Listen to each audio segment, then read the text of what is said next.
یاقوت حجر لا کالحجر محمد بشر لا کالبشر.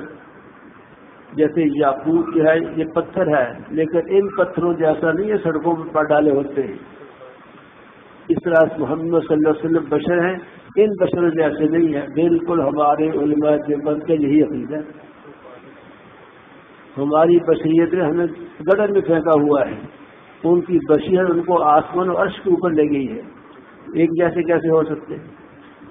نبی پاک صلی اللہ علیہ وسلم کو بشریت حاصل ہے لیکن وہ اتنی اونچی ہمیں کوئی نسبت نہیں. ہم بھی بشر ہیں لیکن ہم بہت پستی میں. تو انہوں نے شعر میں اعتراف کیا ہے اور یہی عقیدہ ہمارا ہے کہ حضور بشر ہے لیکن عام انسانوں جیسے نہیں ہے. لاکھوں کروڑوں ایسے انسان جمع ہو جائے حضور پاک صلی اللہ علیہ وسلم کی خاک پاک کے برابر نہیں ہو سکتے. ہمارے دارالعلوم دیوبند کے محترم قاری محمد طیب صاحب انہوں نے لکھا ہے، فرمایا ہے حضور علیہ السلام کو اللہ نے ایسا نور عطا فرمایا، آپ ایسے نور تھے کہ آپ کا ظاہری بشریت یہ آپ کے نور کو چھپا نہ سکی.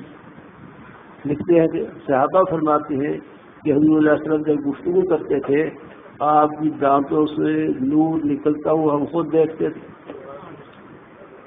اس لیے انبیاء علیہ السلام بشر بھی ہیں نور بھی ہیں، جھگڑنے کی بات ہی کوئی نہیں. بریلوی ہم کو بشر کہہ رہے ہیں، دیوبندی نور کہہ رہے ہیں، تو نور بشر کا کوئی جھگڑا نہیں.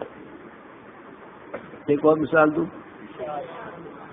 یہ دروازہ ہے، شیشے کا دروازہ ہے. کوئی سوال کرے دروازہ ہے کہ شیشہ ہے، کہا جائے گا سوال ہی غلط ہے. یہ دروازہ بھی ہے شیشہ بھی ہے. لکڑی کا دروازہ ہو، کوئی پوچھے یہ لکڑی ہے کہ دروازہ ہے، سوال ہی غلط ہے. لکڑی بھی ہے تو لکڑی کا بنا ہوا دروازہ بھی ہے. اس لیے کوئی نور ہے یا بشر ہے سوال ہی غلط ہے. حضور نور بھی ہیں بشر بھی ہے. ایسا نور ہے کہ ان کے نور کی کرنوں سے پورے عالم میں روشنی ہوئی. اس لیے حضور پاک صلی اللہ علیہ وسلم کو نور بشر دونوں مانتے ہیں اور جھگڑا صرف بحث کا ہے، حقیقت کچھ نہیں. سمجھ آئی بات؟ باتیں اور بھی ذہن میں آ رہی ہیں، اسی پہ اکتفا کرتے ہیں. کچھ حقیقت کی بات آ رہی ہے ذہن میں اور کچھ ویسے مزاحیہ بات آ رہی ہے.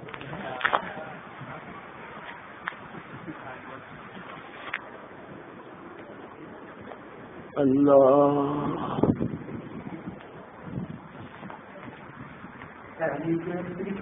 تحریک ختم نبوت چل رہی تھی جس میں دیوبندی بریلوی ایسی سارے اکٹھے تحریک چلاتے درگاہیوں کے خلاف.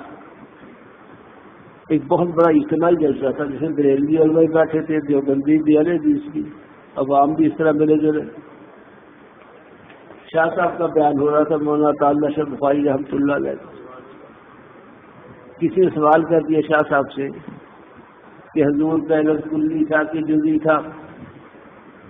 شاہ صاحب نے ایسا جواب دیا سارے علماء مطمئن ہوئے. شاہ صاحب کہنے لگے اگر حضور علیہ الصلوۃ والسلام کا علم کا مقابلہ مخلوق کے علم سے ہے، حضور کا علم کلی ہے. اگر آپ کے علم کا مقابلہ اللہ کی ذات کے علم سے ہے، حضور کا علم جزئی ہے. سب علماء کی تصدیق.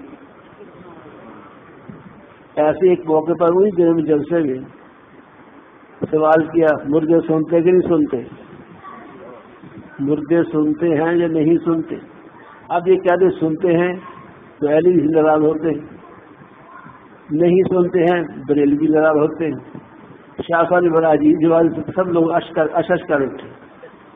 شاہ صاحب فرمایا سنو، اہل حدیثوں کے مردے کوئی نہیں سنتے، بالکل نہیں سنتے. بریلیوں کے سارے سنتے، جو بندیوں کوئی سنتے ہیں کوئی نہیں سنتے.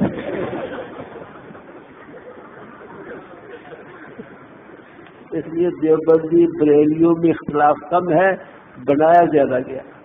ہمارا مطالعہ الحمدللہ اور اس سلسلے میں غور خول سے یہی ثابت ہوتا ہے کہ جھگڑا کم ہے، اس کو طول دیا گیا اور مخالفت بڑھائی گئی اور انگریز کی سازش سے یہ ایک دوسرے سے نفرت پھیلائے گی۔ انگریز کے زمانے میں کفر کے فتوے لگے،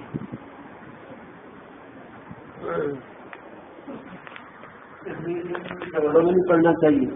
لوگ نماز نہیں پڑھتے، نماز کے لیے کوشش کرو، ختم نبوت کے لیے کوشش کرو، جو مسائل مشترک ہیں ان کے لیے کوشش کرو، دوسروں مخلوق کو ہدایت پر لاؤ۔